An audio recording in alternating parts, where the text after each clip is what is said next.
Picture this. DeWanna, six-time All-Star, 16-year veteran, WNBA champion. Sitting shocked, emotional, and visibly rattled after a nationally acclaimed sports journalist drops a truth bomb. If you're here for the real story and not the filtered version, subscribe. And if you're sticking around for the next meltdown, you better definitely subscribe. Christine Brennan reveals what everyone suspected but feared to say aloud. Bonner was overwhelmed.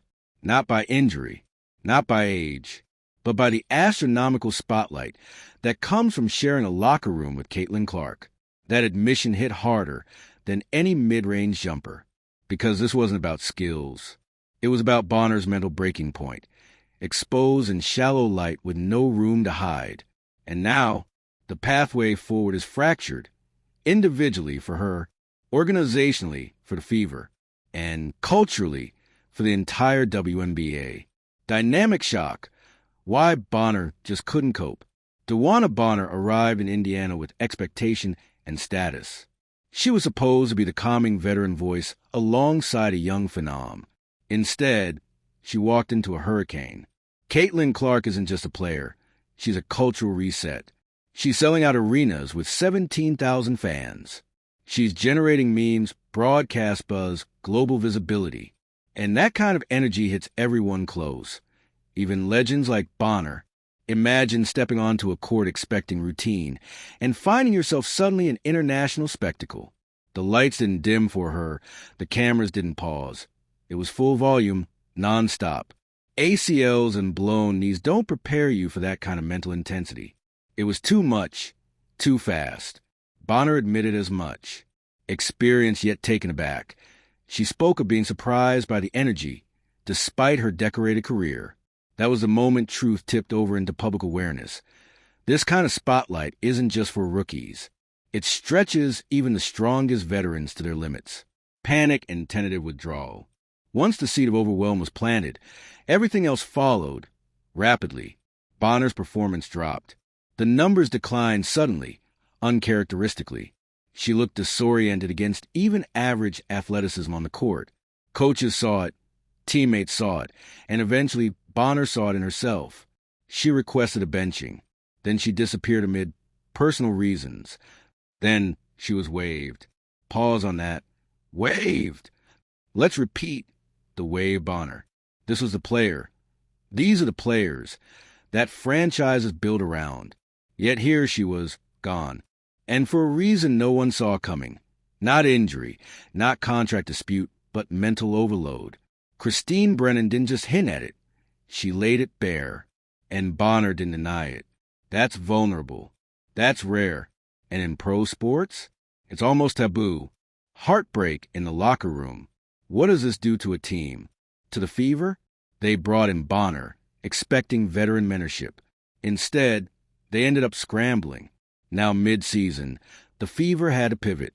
They signed Ari McDonald, another veteran, but mentally adept and less polarizing, to take up the mantle. The team had to shuffle roles, adjust rotation, shift expectations, all because Bonner couldn't withstand the spotlight. Clark, too, absorbed extra pressure. She didn't ask for a veteran to falter, but she got one nonetheless. The rookie star watched a teammate stumble under the weight of her own success. That adds emotional burden, and not the motivating kind. Mark this. Teams aren't just about stats. They're about trust, mentorship, mental stability. And Bonner's failure to maintain that under Clark's spotlight fractured both the lineup and the team culture. Lessons for stars and veterans alike. Here's what Bonner's breakdown teaches every WNBA team going forward, especially those with star attention levels like Indiana. Joining a superstar?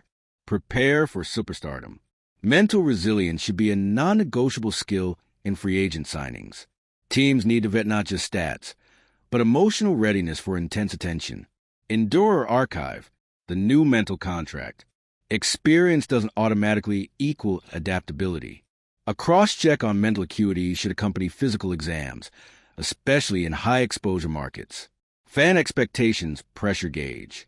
That Roadrunner crowd, 17,000 fans per game, demand more than production. They demand composure. Emotional labor counts as IRL output, and veterans will be judged accordingly. Teams must build a thriving culture. If one player cracks under attention, the resulting instability can upend the whole roster. Support systems, on and off the court, are indispensable for longevity. Mental readiness in the new WNBA era. The WNBA's growth isn't just athletic, it's emotional. Social media, endorsements, national TV mic time. These are now baseline expectations for stars and role players alike. But becoming a public personality isn't in every veteran's contract. And Bonner couldn't absorb that. She wasn't alone, but she was first. This means a seismic shift is required. Teams need to develop a mental wellness department, support psychologists, media training, downtime strategies. Attention isn't just a perk. It's a job responsibility. For Clark, that need begins at rookie year. For Bonner or future Bonners, it's about setting clear expectations from the start. What's next? The aftermath and road ahead.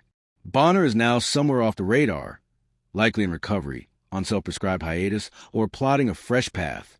Maybe to Phoenix. Or Atlanta. Maybe she'll retool herself mentally before returning stronger and smarter. But whatever happens, she's no longer the same player Indiana signed. Even if she returns, the specter of disappearing under pressure will follow. Indiana, however, gets a reset. They've plugged the veteran leadership gap with a different tone and face. They've sent a message. If you come to Clark's team, you'll need more than talent. You'll need tenacity.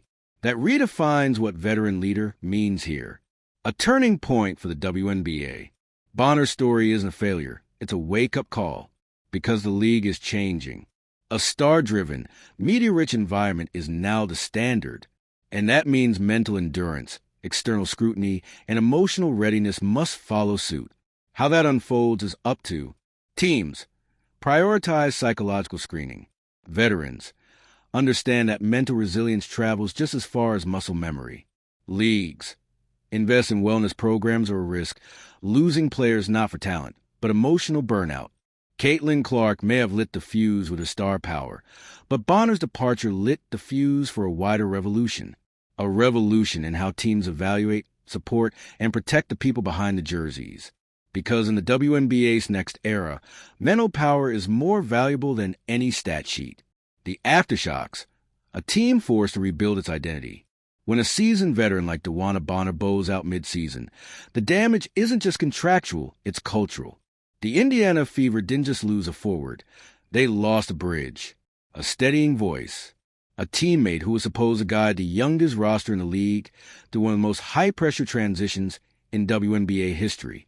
That's not something you patch with a trade or a post-game pep talk. It leaves a silence, a space where mentorship should have existed, but instead dissolved into awkward exits and Instagram subtweets. Inside that vacuum, young players, some barely in their second year, are now being asked to mature twice as fast. Players like Aaliyah Boston, who once leaned on Bonner for emotional guidance, are now expected to fill shoes she didn't ask to wear.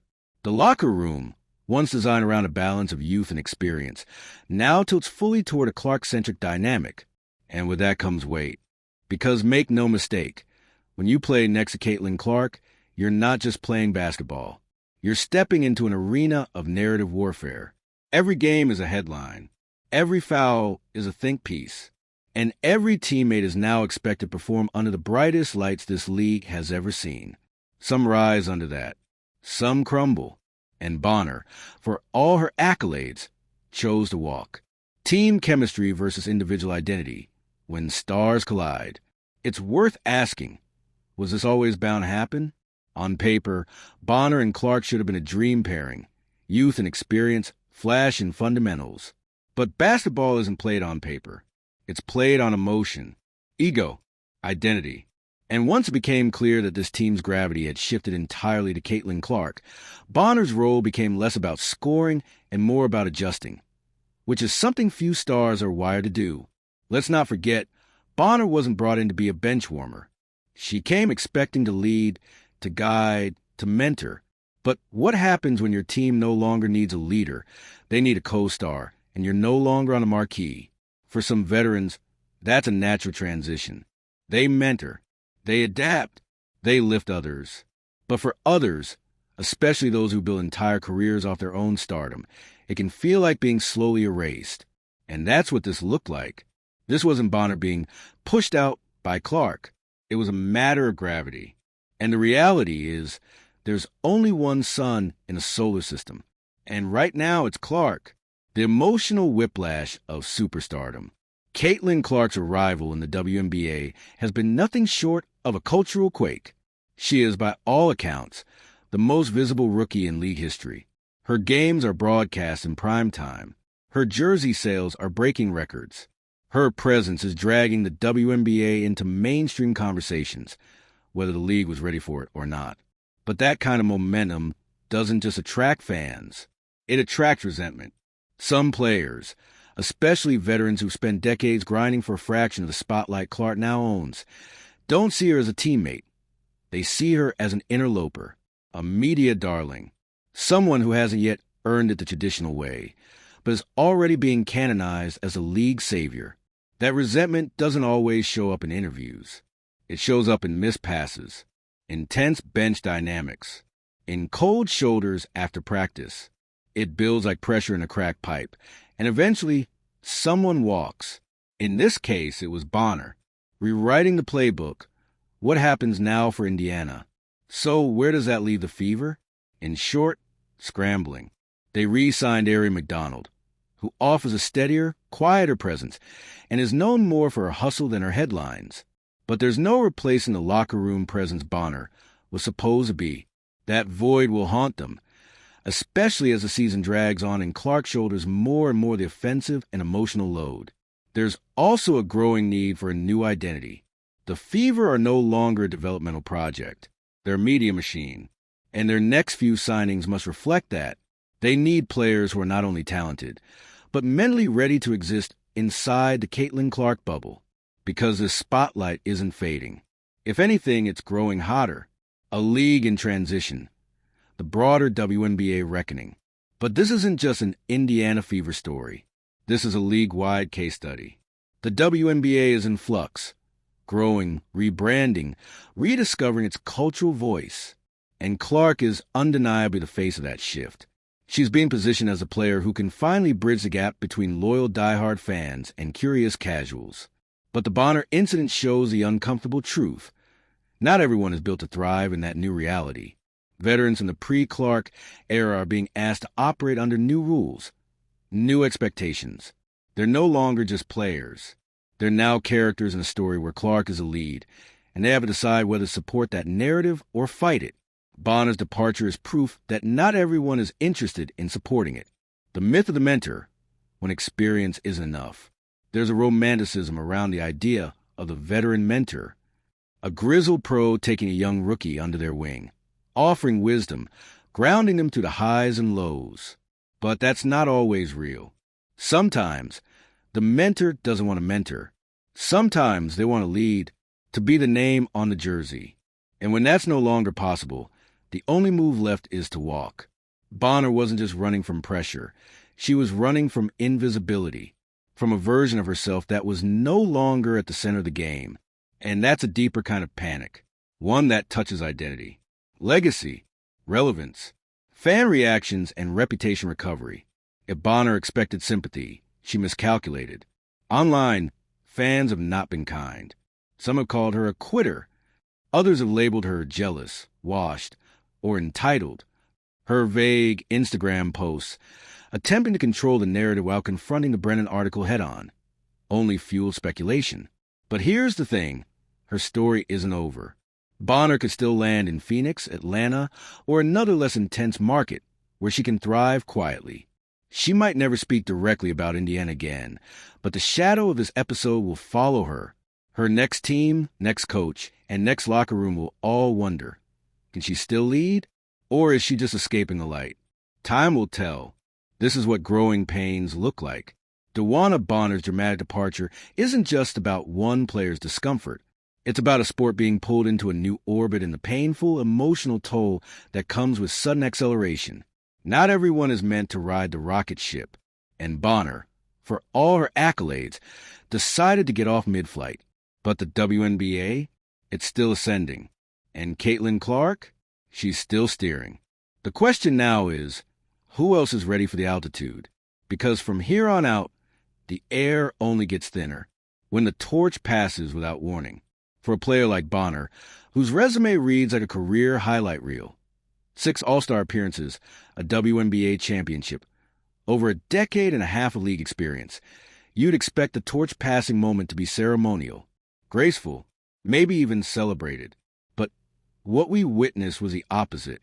There was no farewell tour, no jersey swap, no heartfelt interview about mentoring the next generation. Instead, it ended in a silent, murky mid-season departure that caught everyone off guard and left more questions than answers. And maybe that's the hardest part to watch. A career that should be applauded ending in whispers and speculation. This wasn't just about aging legs or a quiet decline. It was about identity shock, because Bonner wasn't just being asked to come off the bench. She was being asked to stand back, to fade into the wings while a new face took center stage. And for some athletes, that's not evolution, it's erasure. Caitlin Clark, the unintentional disruptor. Now, let's be clear, none of this is Caitlin Clark's fault. She didn't demand the spotlight. The spotlight chased her. From NCAA record breaker to face of a franchise, Clark didn't just join the WNBA. She redefined its ceiling. But disruption comes with a price, even if you don't mean to charge it. Clark's arrival threw a wrench into the existing balance of the team.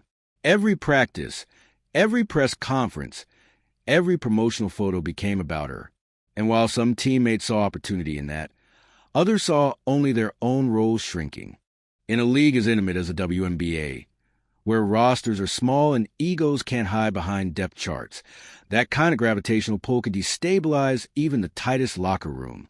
Clark didn't walk in and demand the spotlight, but it followed her like a halo. And not everyone was ready to stand in its shadow. The Phoenix question, is there redemption waiting in the desert? Rumors have swirled about Bonner's desire to land in Phoenix, a city where she's more than familiar and a franchise with deep connections to her past. It makes sense emotionally, narratively, even romantically. Phoenix offers a softer landing, a chance to write a new ending to this saga, one she can control. But here's the complication. Phoenix is winning. They've built a tight culture. They have chemistry. They're not necessarily in the market for a player, still carrying the PR baggage of a messy midseason exit. Even Bonner's partner, Alyssa Thomas, would have to navigate the emotional balancing act of mixing personal and professional roles under a microscope.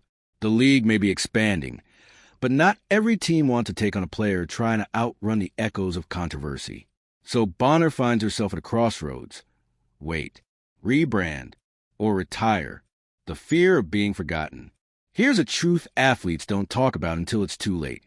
What haunts them more than losing the game is losing the attention. For players used to seeing their names in headlines and fans wearing their jerseys, the silence that follows a career's end can feel suffocating.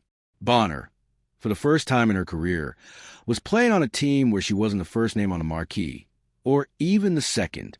And for some, that shift feels less like evolution and more like obsolescence. That fear, that creeping irrelevance, could have been what pushed her out the door faster than a trade or an injury ever could. Because sometimes it's not the game that wears players down, it's the silence that comes after it. Adapting to the era of supernova stardom, DeWanna Bonner's departure teaches us that not all transitions are smooth. Not every legend can pivot into a supporting role. And not every team can carry both rising and falling stars at the same time. But here's what we do know. The league is changing fast. The old ways of navigating stardom, chemistry, and veteran presence don't apply anymore. Teams must evolve their onboarding processes, communication protocols, and emotional intelligence if they want to keep building rosters that last more than one media cycle. And for players, they need to know that greatness now comes with visibility, and visibility comes with pressure. It's not enough to just play anymore. You have to endure the narrative storm. You have to be okay with being a headline without saying a word. Caitlin Clark can do that. So far, she's shown grace under fire. But not everyone has the bandwidth to operate under that kind of national microscope. And that's not a character flaw. It's just a reality of a sport stepping into the mainstream for the first time in decades.